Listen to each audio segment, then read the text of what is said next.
Blackstock. Applaud, please. Been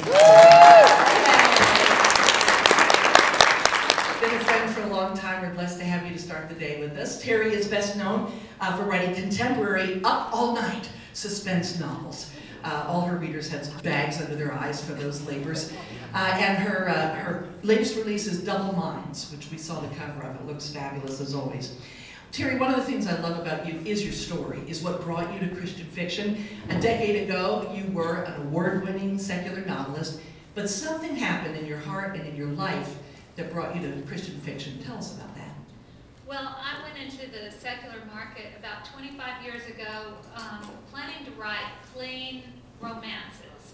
And I started out that way, but then in the interest of fame and fortune and selling more books, I started making compromises, and one compromise led to another until finally I was writing books as graphic as anything out there. And it really stunted my growth as a Christian. And when I started wanting to grow as a Christian and be used by God, and it mainly came as a result of my husband's salvation and his wanting to be used, and he was just wanting to tell everybody he knew about Christ. I realized I couldn't really do that because of what I was doing for a living, and it was a stumbling block for my readers and for me.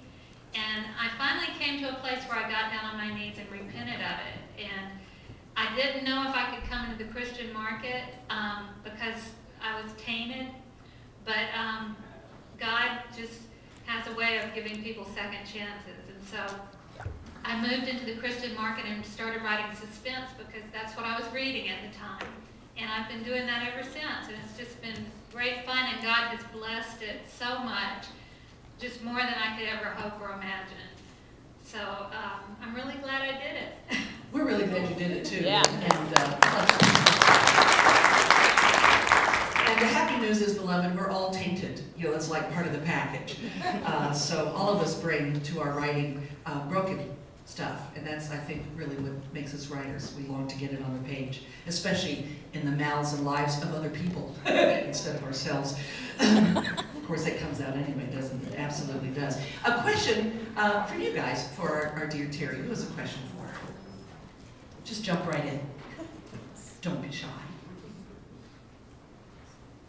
Of your books, what would you say is your personal favorite if you had to pick one? I know that's tough. I know. The next one. Oh. The one I'm working on now. There you go. Yeah, that's absolutely true. It can be your current project, which is as it should be. You need to be as passionate about each book. Another question for Terri. Yeah. When you switched over from your one style writing, did you find readers came with you? Well, I started over with a new name. Terri Blackstock is my married name, and I was writing under 2 other names in that market, and I really wanted to make a clean break. I didn't want people getting mixed up and buying my Christian books and then accidentally finding one of those and thinking that I was just a big hypocrite. So it worked really well for me to just leave those names behind. But, you know, there are some who've come over from that market who've kept their names, and they've done fine as well. They just had to make sure that everyone understood that they had made a clean break. Right. Any other questions for Terri? Yeah. Can you tell us a little bit about your next book? Oh, that was my question? Well done. Well done. Yeah, is to finish and find out the next project. Well, my new book that's out just recently is Double Minds. It's about the Christian music industry. But the next book is called Intervention, and it will be out in September. And it's about a mother who hires an interventionist for her daughter who is addicted to drugs. And on the way to treatment, the interventionist is murdered, and the daughter goes missing, and they think she did it. So that's all I'm going to tell you, nothing else. That's a lot. And it's coming out when? September. Thank you. Well done. Thanks, Terri. Speaking of name changes, our next writer used to be T. Davis Bunn, but he moved to England and dropped his T. So Davis, I'm sorry, every morning deserves a groaner, you know what I'm saying? Davis, we all call him Davis anyway, so it makes sense to me. Brother, you are an amazingly versatile writer. From action thrillers to relationship stories, he writes both contemporary and historical very successfully. Your latest release is The Centurion's Wife with Jeanette O. What a blessing to see the two of them writing together. Davis, you serve as writer-in-residence at Regent's Park College in Oxford, which we are all incredibly impressed by. What's one of the most important things, because I think you have a teacher's heart. I've seen you do workshops at Christian events, and I think you really do. What is the most important truth about storytelling that you share with your students? Regent's Park is the Baptist College at Oxford University, and so within that community, we are welcomed as believers.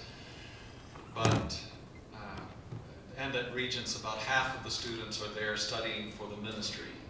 But when I teach writing at Oxford, I am in what is called the Ruley House group. Ruley House is one of their extension programs, and it's where they do trial runs for new programs, and creative writing is brand new at Oxford. And at Ruley House, if I have 100 students in the room, there may be one Christian, and that is possibly one Christian, and in many cases, if there is a Christian, he or she is very reluctant to admit it. There will be probably 20% of the people there will be Muslims, and there will also be Buddhists, some Hindus in some cases, some Sikhs. And so when I stand up and I start my lecture, the first thing that I do is explain that I come from the inspirational fiction market, which does not exist in England. This may change, but right now there is no Christian fiction published in England. I understand The Shack has just been released over there, but this is brand new. It's a real trial balloon. So I have to explain what the industry is, what it means to write as a believer. And I do this in a very straightforward manner, and then I just drop it. The message to me is one of living as a Christian, standing up there as someone who hopefully exemplifies the faith as clearly as possible. But in these circumstances, it's also in a silent manner. I'm known in England, I do write both for the mainstream and for the Christian arena. I'm published in England by HarperCollins, and this is what I'm known for. My books there have a Christian moral base, but none of my overt Christian novels are at this time published over there. And so when I'm speaking to these people, I would say perhaps the most important thing that I try to convey is the concept of a message that comes from the heart. And in many cases, this is the first time these students have ever considered the idea of a heartfelt message as a component of the story that they are trying to write.